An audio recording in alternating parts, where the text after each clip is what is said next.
Hi everyone, hi guys, it is your girl Lindy Nala here. Welcome to another episode of Relationships and Dating Tips. To all our newbies, a warm welcome to all of you. I trust that you will have an insightful journey with us. As I said earlier, my name is Lindy Nala. I am a relationship coach and an author of a wonderful book which is entitled Still I Rise. For those of you who may have watched my previous video, you will recall that I spoke a little bit about the book, and do check it out for more details. Without further ado, let's get straight into the topic of discussion for today, and it is entitled Behaviors That Destroy Relationships and Marriages. Without further ado, let's get straight into it.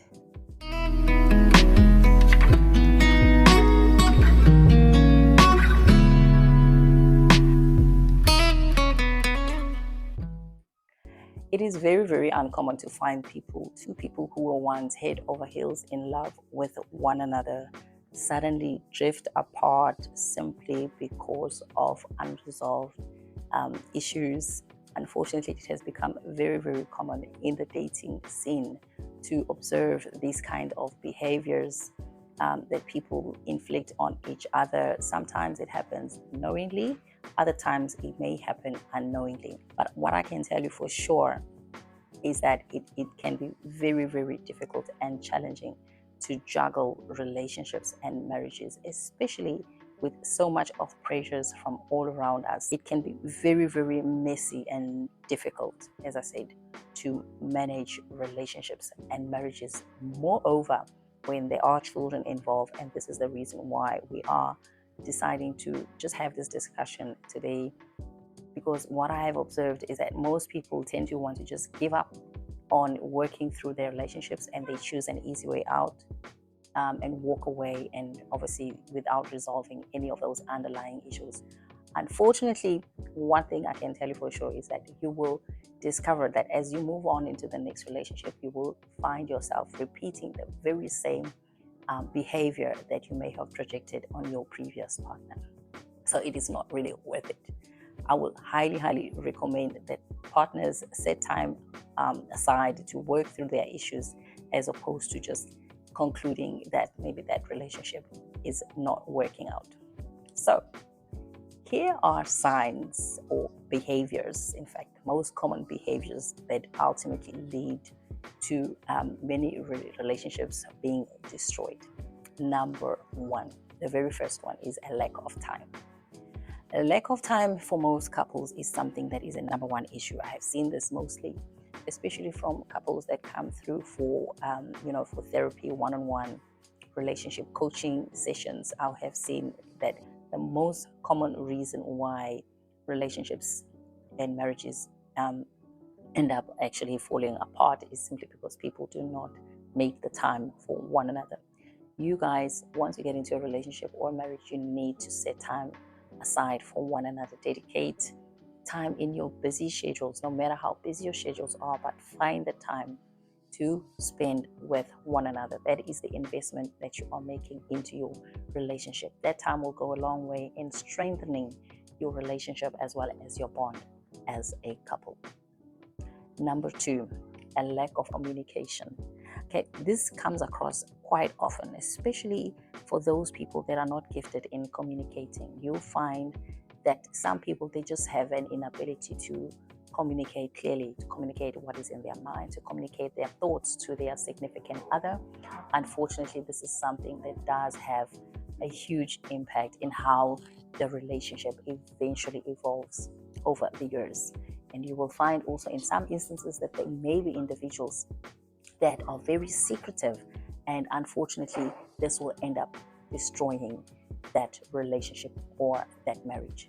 So the one thing that I will highly recommend for couples to do, if you are someone that does not have or has not acquired the skills to communicate, is to sign up for communication skills so that you can learn to communicate clearly, communicate what is in your heart, what is in your mind, your thoughts with your significant other, so that you can create a lasting relationship with your significant other. Number three is fake relationships. One thing I've also observed in most relationships is that people get into romantic relationships for the wrong reasons. They get into relationships with people because they simply want to belong to a certain social club. Okay, that is a wrong reason why people want to be romantically involved with somebody. And another one is for financial security, financial benefit. Now, this is a number one killer. Most people get into relationships simply because they have an inability to finance their lifestyles, and therefore they want to lean on another person to be able to obviously finance their lifestyle. That is something that should not be done, guys. Especially when you get into a romantic relationship, remember the other person may be genuine about their feelings for you, and you getting into that relationship, you're giving them a hope that obviously there is something that is going to be built or that will come out of this relationship, that will last, that you're going in for the long haul, only to discover that you were in it just for your own gratification. This is something that we ought to avoid, guys, at all costs. If you are someone that is definitely not invested in your significant other, I would highly, highly recommend that you just, you know what, get out of that relationship and be honest and frank with your partner. Let them know, and rather walk away from that, and then to spend so many years wasting their time and pretending to be romantically in love with them when you know the real motive for getting into that relationship. That is another reason, another behavior that ultimately destroys many, many marriages and relationships. Okay, I would definitely recommend that you look deep inside within you and do some soul searching. And if this is not the person for you, do not waste their time. All right, it is something that is very, very hurtful, and as I said, I have observed from many, many couples and relationships out there. The next one, number 4, taking your partner for granted, especially in relationships and marriages where people have been involved for a number of years, could be for decades. I have seen people tend to just take one another for granted. When your partner is constantly prioritizing you, when your partner is constantly putting you first, it could be cooking your favorite meal once in a while on a special birthdays or on a special occasion. They are putting in the effort, they are planning it out to make it as romantic, as special as possible. Do acknowledge the effort that they are putting in. Do not take them for granted. When your partner buys you flowers or cooks you a special meal, take that as something of importance, all right? Just acknowledge the fact that your partner sees you as someone of worth. Never, ever take them for granted. They could have been doing many other things, but they have chosen to make your day special by putting in the extra effort. Believe you me, they see you as someone of worth. Do not, under any circumstance, take that for granted. The next behavior, which I have learned, I've also discovered over the years, is couples who are financially independent. So, what I mean by this is obviously before you got into that relationship, you may have been an independent person. You used to doing your own things at your own time whenever you felt like it. But once you get into a relationship or a marriage or romantic relationship with someone, you need to lose that sense of independence. You have someone now in your life you need to account to, you need to communicate with in terms of how you will be spending your money, your hard earned money. Have a financial plan as a couple. You will probably start to realize as you get married that you will obviously have shared responsibilities. You will have water, light bills to pay. You'll have a mortgage that you will suddenly be responsible for. This is something that you obviously cannot be achieved when you are still walking around with this independent mindset when it comes to your money. This is something, a behavior that will definitely destroy your relationship. So I would highly recommend that you lose that financial independence once you get into a romantic relationship or a marriage with somebody. You need to start planning for your future together. Make sure that you involve your partner in your financial plans. It could be short term plans or long term goals, financial plans or goals. This is something that is of high importance that you guys need to consider as a couple in order to avoid any unnecessary squabbles regarding your money matters. Highly important, guys.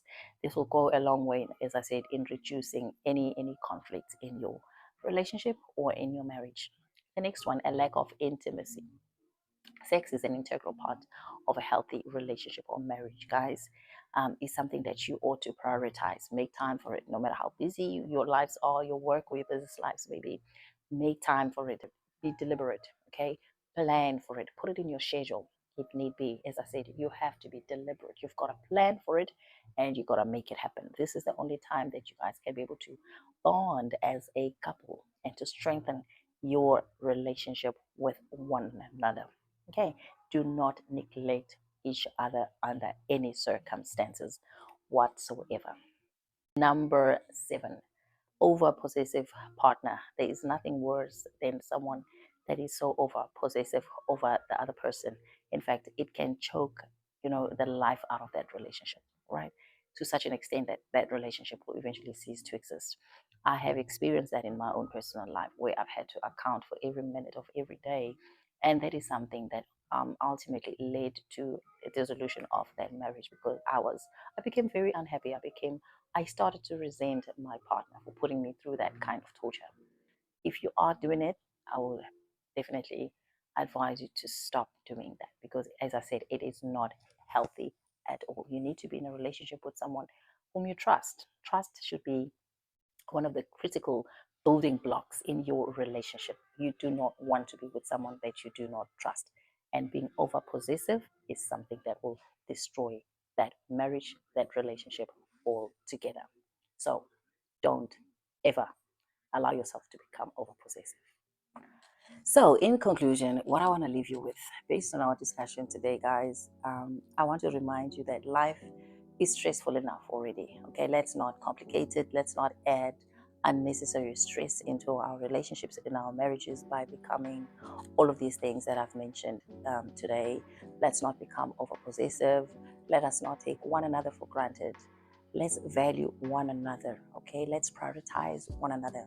Let's set aside time for the relationship. Let's invest time into our relationships and our marriages because that is the only way that we can be able to strengthen the bond and the relationship, and most of all, the longevity of our relationships and marriages. Okay, let's make sure there is love, there is unity. Let's create happiness in our homes, not just for ourselves and also for our children and our extended families. But most of all, choose a partner. Choose a partner that is for you. Choose a partner that is supportive of your goals, of your dreams, of your ambitions. That is very, very important in your selection criteria. Make sure that you select someone, obviously, that is for you, that is in your corner, your biggest cheerleader. That is a person that you want to do life. Okay, someone that you can be vulnerable with, someone that you can be yourself with, someone that is trustworthy. Okay, don't ever forget that in your checkbox there. Make sure you put all of these qualities that you want to see in your significant other so that you can ensure that your relationship is a lasting one. Okay, choose someone that you can do life with, someone that you can be friends with, someone that you can cry with, someone that you can love with. As I said, life is stressful enough, guys. You will always need someone that is there to celebrate your milestones, someone that is there to celebrate your victories and successes in life. Now, that is a partner that is worth investing your life and your time into. That's a wrap for today, guys. I trust that you have had an insightful viewpoint in respect to this topic. If you have had a different experience, or if you've had any other experience that is slightly different to what has been indicated here today, feel free just to drop your experience in our comments box below. We'd like to hear what has been your journey like in the past couple of years or decades, or whatever the case, however long it may have been. Do share your individual experiences. We would like to hear what you guys have gone through in your respective relationships and marriages. And I look forward to seeing you guys at our next video. Don't forget to like, to subscribe, and to share this message with as many of your friends and families as you possibly can. Remember, we are all on this journey together. Until next time, do keep well, my lovely friends. God bless. Bye-bye now.